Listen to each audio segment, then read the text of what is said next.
Wow, that's a really gripping story so far. It's full of tension and this slow, painful unraveling that feels so real. I can feel the heartbreak, the confusion, and the strange undercurrent that Jason knows more than he should. The pacing you have between the father's growing despair and Jason's odd calmness builds a really strong sense of mystery, too. It sounds like Jason's up to something big, like he's planning a solution that's way beyond what any normal kid would think of. Would you like me to help you continue it from where you left off in the garage scene? One of his little engineering projects, he'd always been good at building things 638 robots model planes. One night, curiosity got the better of me. I wandered into the garage to see what Jason was working on, and what I found stopped me cold. A whiteboard covered in diagrams, equations, and flowcharts, like something out of a spy movie. Next to it, a laptop streamed lines of code across the screen. Jason sat at the workbench, soldering something that looked suspiciously like a listening device. When he saw me, he jumped up, trying to block the whiteboard with his small frame. "What's all this?" I asked, genuinely baffled. "Nothing, Dad. Just a school project," he said too quickly, too defensively. I raised an eyebrow. "Since when does fourth grade require surveillance equipment?" Jason flushed red. For a moment, I thought he might confess. Instead, he just shrugged. "You wouldn't get it." He packed up his tools and headed inside. I stood there, staring at the whiteboard, my head spinning. Whatever Jason was working on, it wasn't for school. And it wasn't just a hobby. In the days that followed, Jason's behavior grew stranger. He started asking oddly specific questions about Laura's finances, passwords, offshore accounts, investments. At first, I thought he was just curious. Then I realized he was gathering intel. "Why do you want to know all this?" I asked one evening. "No reason," he muttered, eyes glued to his tablet. "Jason," I said, my voice firm, "this isn't normal. If something's bothering you, you need to tell me." He finally looked up, expression unreadable. "I told you, Dad. I'm fixing it. You'll see." That night, I couldn't sleep. Fixing it. What could he possibly mean? The next morning, Jason sat at the kitchen table, typing furiously on his laptop. He didn't even notice me watching him. His fingers moved with a speed and confidence that didn't belong to a 10-year-old. "Jason," I said quietly. He froze. "Yeah, Dad?" I wanted to ask what he was doing, what he was planning. Instead, I just said, "Breakfast is ready," and walked away. Looking back, I should have pressed him, demanded answers. But a part of me, small, irrational, trusted him. Then Laura called. It was late afternoon. Jason was in the living room, absorbed in his tablet. I saw her name flash across the screen and froze. My first instinct was to let it ring. After everything she'd done, what could she possibly want? But curiosity got the better of me. I answered. "What do you want?" My voice was cold. "Alex!" she cried, her voice frantic. "Oh my God, Alex, you have to help me!" The audacity made my blood boil. "Help you? You emptied our son's college fund and ran off with your boyfriend. Why on earth would I help you?" "Alex, please, listen to me. Something's gone wrong. Everything's gone wrong." I gripped the counter to steady myself. "What are you talking about?" "It's Damien," she sobbed. "He's gone. All his accounts are frozen, mine too. I can't access anything. The police. They're looking for me." Her words hit me like a slap, but it wasn't sympathy I felt. It was satisfaction. "Alex, please," she begged. "I don't know what's happening. I don't know who did this. I'm stuck in Miami with no money, no ID. Damien said he'd take care of everything, and now he's just gone." "Sounds like a real stand-up guy," I said dryly. She didn't even acknowledge it, too consumed by panic. "I swear, Alex, I didn't mean for any of this to happen." "You meant to steal from your own son?" I snapped. There was a long pause, broken only by her shaky breathing. "I made a mistake," she whispered. I laughed bitterly. "You chose this, Laura, and now you're paying for it." "Alex, please," she said again, voice cracking. "I have nothing." Before I could respond, Jason appeared in the doorway, tablet in hand. "Who's on the phone?" he asked, casually. I covered the receiver. "It's your mom." Jason's face darkened. Then that same unsettling calmness washed over him. He smiled. "Put it on speaker." "Jason, trust me. Put it on speaker, Dad." There was no arguing with his tone. I obeyed. "You're on speaker, Laura. Jason's here." Sharp intake of breath on her end. "Jason," she said, softening. "Sweetheart, it's Mommy. Save it." Jason cut in, cold and sharp. "I don't want to hear it."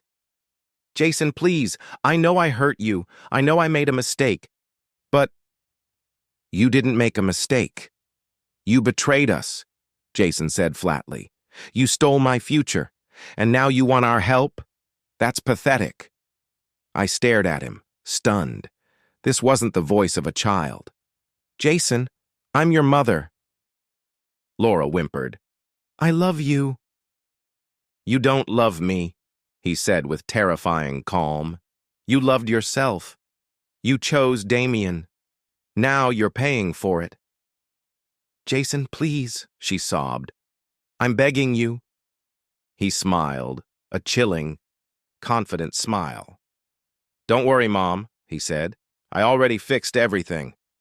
The line went dead. I turned to Jason, my mind racing. "What did you do?" I whispered. He looked up at me, calm and almost proud. "I told you, Dad." "I fixed it." Jason led me to the couch and opened his tablet. The screen showed charts, bank statements, lines of code. As he explained, I felt my heart pounding harder. He'd hacked into Laura and Damien's accounts, reclaimed the stolen college fund, even reinvested it better than any financial advisor could have. "How?" I stammered. He shrugged. "Mom saved her passwords on her phone. Damien, too. Wasn't that hard?" "That's illegal," I said weakly. "So was stealing from your kid." He wasn't wrong. But it was more than just stealing the money back. Jason had traced Damien's entire scam operation, reported everything to the authorities, and ensured Laura was implicated, too. "They're both going down," Jason said simply. "They can't hurt us anymore." A chill ran through me. My son wasn't just smart. He was dangerous in a way I wasn't ready to understand. As Jason closed his tablet, he smiled reassuringly. "Everything's going to be okay now, Dad." But deep down, I knew better. Nothing would ever be the same again. "Would you like me to also make a second, even sharper version that's even more thriller style, like something out of a suspense novel?" The first time, I cut her off sharply. "No, Laura, I'm done cleaning up your messes." "Alex, please," she shouted, her voice breaking. "If not for me, then for Jason. Do it. For him." That was the last straw. "Don't you dare bring Jason into this," I growled, my voice dangerously low. "You don't get to play the concerned mother now, not after what you did to him. You made it crystal clear where your priorities lay, and it wasn't with your family." "I'm sorry," she sobbed. "I didn't mean for any of this to happen. I just wanted to be happy." "Happy?" I repeated, my voice dripping with disbelief. "You think stealing from your son and running off with some loser was going to make you happy? Well, congratulations, Laura. You got what you wanted. Now you can deal with the consequences." Silence stretched between us. I almost thought she'd hung up until her voice, small and broken, crept through the line. "Is this really how it's going to be? You're just going to abandon me?" The irony of her words nearly made me laugh. "You abandoned us first," I said simply. "And no, Laura, I'm not abandoning you. I'm just letting you face the mess you created. Goodbye." I hung up before she could respond. When I turned around, Jason was standing in the doorway, his expression calm and calculating. "You didn't let her off the hook, did you?" he asked. "No," I said, my voice heavy with exhaustion. "I didn't." He nodded, as if that was the only acceptable answer. "Good. She doesn't deserve our help." I wanted to tell him it wasn't that simple, that a part of me still struggled with cutting her off completely. But looking at Jason, seeing the steely resolve in his eyes, I knew he wouldn't understand. Or worse, maybe he did. And that scared me even more. "Jason," I said carefully, "what you did, what you're doing, it's not normal. A 10-year-old shouldn't have to think this way." "I'm not a normal 10-year-old, he said bluntly. I had no answer for that. One thing I'd learned, people like Damien don't just roll over when cornered. They lash out. They drag down everyone they can. And sure enough, the next storm hit. It started with a call, not from Laura. I'd blocked her number. This one was from an unknown line. Against my better judgment, I picked up. "Alex!" a voice growled on the other end, low, dangerous, venomous. "You think you're so clever, don't you?" I froze. Damien. "Shouldn't you be in hiding by now?" I asked flatly. He let out a humorless laugh. "Oh, I'm hiding all right, thanks to you and your little brat. You think you can ruin my life and just walk away?" I glanced toward the living room where Jason sat, calmly assembling a model car, like the world outside didn't exist. "You got what you deserved," I said, keeping my tone even. "You stole from us. You didn't think there'd be consequences. You don't know who you're dealing with," he snarled. "You think this is over? It's not over. Not by a long shot. I know where you live, Alex. I know where your son goes to school." My blood ran cold. "You stay away from my son," I warned, my voice shaking despite my efforts. "Or what?" he taunted. "You gonna sick your little hacker on me again? Go ahead. Let's see how far he's willing to go." I hung up before he could say anything else, my hands trembling. "Who was that?" Jason asked, his voice disturbingly calm. "Damien," I said, turning to him. "He knows what you did. He's threatening us." Jason didn't flinch. "Let him try," he said so coldly that it sent a shiver down my spine. "Jason, this isn't a game," I said, kneeling in front of him. "This man is dangerous. We need to call the police." "No," Jason said, cutting me off. "The police won't help until it's too late. I can handle this." "Jason," I started. "Trust me, Dad," he said firmly. "I've got this." I wanted to argue, but the look in his eyes silenced me. It wasn't the look of a child. It was the look of someone who had made up his mind. That night, Jason locked himself in the garage again. I didn't have the energy to stop him. I stayed up pacing, every noise outside making me jump. Hours later, well past midnight, Jason reappeared. He looked tired, but there was a small, satisfied smile on his lips. "It's done," he said. "What's done?" I asked, dread curling in my stomach. He handed me his tablet. My heart sank as I read. He'd tracked Damien's location using GPS spoofing, hacked Damien's burner phone, and recorded every threat he'd made. Then he'd anonymously tipped off the authorities with all the evidence they needed. "Jason," I whispered, a mixture of awe and horror in my voice. "Do you know what you've just done?" I stopped him. He said matter-of-factly, "He can't hurt us now." I wanted to believe him. I needed to believe it. But people like Damien don't just give up. The next morning proved it. A brick through our window, a furious note attached. "This isn't over. Jason found it first. He read it, crumpled it, and tossed it into the trash without a word."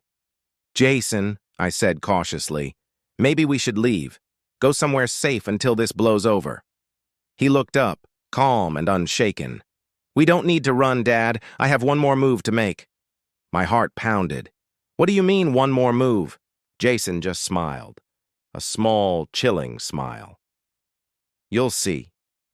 I couldn't shake the dread that settled over me after that. 2 days passed in tense silence.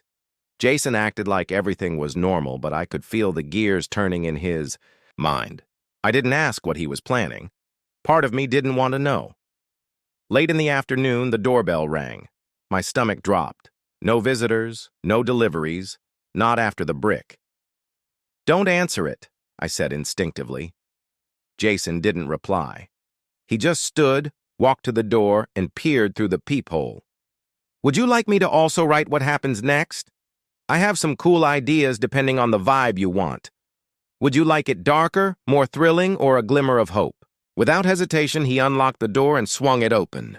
Standing there, larger than life and twice as furious, was Damien. His face twisted in rage, his bloodshot eyes wild. He was nothing like the smug, confident man I remembered from old photos with Laura.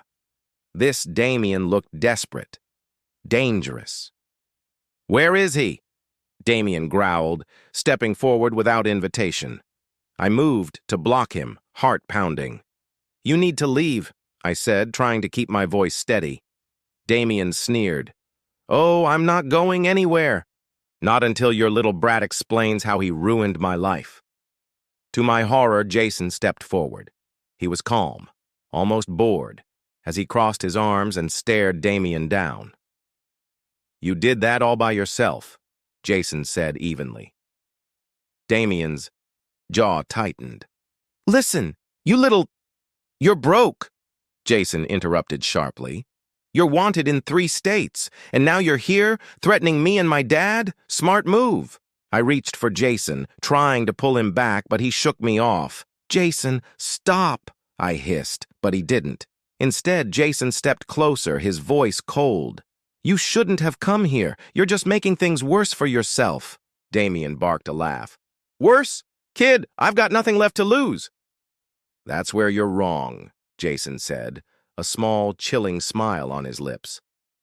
Before I could process what was happening, Jason pulled a small device from his pocket and pressed a button. Damien's phone buzzed. Frowning, Damien pulled it out and froze. Files streamed onto his screen. What the hell is this? He barked. Proof, Jason said simply. Damien's eyes widened as the reality hit him. Every message, every call, every threat. Jason had captured it all, and now it was streaming live to law enforcement. You little... Damien lunged, but before he could reach Jason, the sound of sirens cut through the night. Jason didn't flinch. That'll be for you, he said. Damien froze, glancing at the flashing lights outside, his face twisted with panic and fury. This isn't over, he spat. Yes, it is, Jason replied, cold and final. The police burst through the door moments later. Damien didn't resist. He knew it was over. I stood in stunned silence, trying to process everything. Jason turned to me, his expression unreadable. I told you I had one more move, he said quietly. Jason, I said, my voice shaking. Do you have any idea how dangerous that was? He could have hurt you.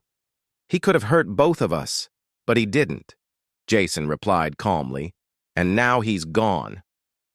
I wanted to scream at him, demand answers, make him understand that this wasn't normal, but all I could do was stare at the boy who had just outmaneuvered a criminal. Jason looked up at me, his eyes calm but tired. It's over now, Dad. We're safe. But as I watched the police car disappear into the night, I couldn't shake the feeling that nothing about this was truly safe. The house was quiet after Damien's arrest. Too quiet. The chaos and fear had lifted, but the silence that replaced. It was heavy and full of unspoken questions, questions I wasn't sure I wanted answers to. I thought it was over, until Laura called. I recognized the number immediately. I'd blocked her old line, but she'd found another way. I considered ignoring it, but curiosity won. What now, Laura? I answered, my voice cold. Her voice was weak, broken. "Alex, I don't have time for your sob stories," I snapped. "If you're calling to beg for money or forgiveness, you're wasting your breath." "I don't want your money," she said softly. "I don't know what I want." That caught me off guard. There was no arrogance in her voice, only defeat. "Then why are you calling?" "I'm in trouble, Alex," she said. "Real trouble. The police. They think I was part of Damien's scams." "Weren't you?" Silence. "I didn't know at first," she whispered. "By the time I did, it was too late. They're freezing my accounts, seizing my assets. I have nothing." "That makes two of us," I said sharply. "Or did you forget you wiped out Jason's college fund for your little adventure?" "I was stupid," she said, her voice cracking. "I thought Damien loved me. I thought he'd take care of me." I laughed bitterly. "And how's that working out?" She didn't answer. "Why are you calling me, Laura?" "Because you're all I have left. You and Jason." "You don't have us," I said firmly. "You lost us the moment you chose him over your family." "Please, Alex," she begged. "I made a mistake. I need a second chance." I stared at the wall, anger and disbelief battling inside me. "A second chance," I repeated. "You stole from your son. You abandoned him. And now you want a second chance? No, absolutely not." Her sobs filled the line, but I didn't waver. "Alex, I don't have anywhere else to go." "That's not my problem." "What about Jason?" she pleaded. "Doesn't he deserve to have his mother in his life?" "Jason doesn't need you," I said coldly. "He's done more for this family in 2 weeks than you ever have. We don't need you." "Not anymore." The line went quiet. Then, in a whisper, "So that's it? You're just turning your back on me?" "You turned your back on us first. Now you're reaping what you sowed." I heard her broken breathing, then the call. Disconnected. When I turned around, Jason was standing there watching. "Was that Mom?" he asked. I nodded. "What did she want?" "To come back." "Did you tell her no?" "I did." He nodded, satisfied. "Good. She doesn't deserve to." I wanted to tell him that forgiveness should matter, that people could change. But looking at him, so calm, so certain, I couldn't say it. Maybe he was right. Maybe some things were unforgivable. In the days that followed, I kept thinking about everything Jason had done. A 10-year-old had dismantled a criminal's life, protected his family, and never once flinched. It was brilliant. It was terrifying. Jason didn't act like a normal child. He didn't react with fear or hesitation. He calculated, strategized, executed. It was like every move was part of a game only he could see.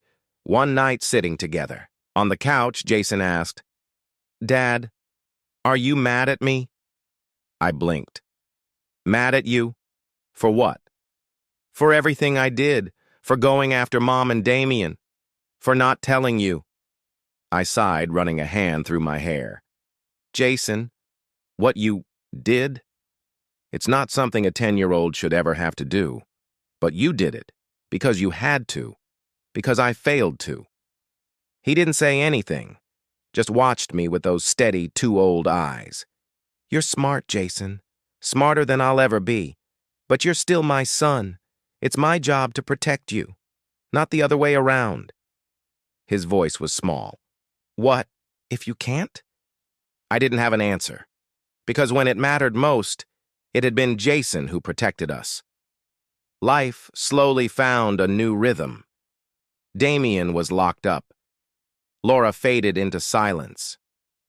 The house was peaceful, but the peace felt fragile, like thin glass. One afternoon, I found Jason in the garage, building a sleek new drone. His hands moved with precise, careful skill. "You're always building something," I said. He shrugged. "It keeps my mind busy. That's good.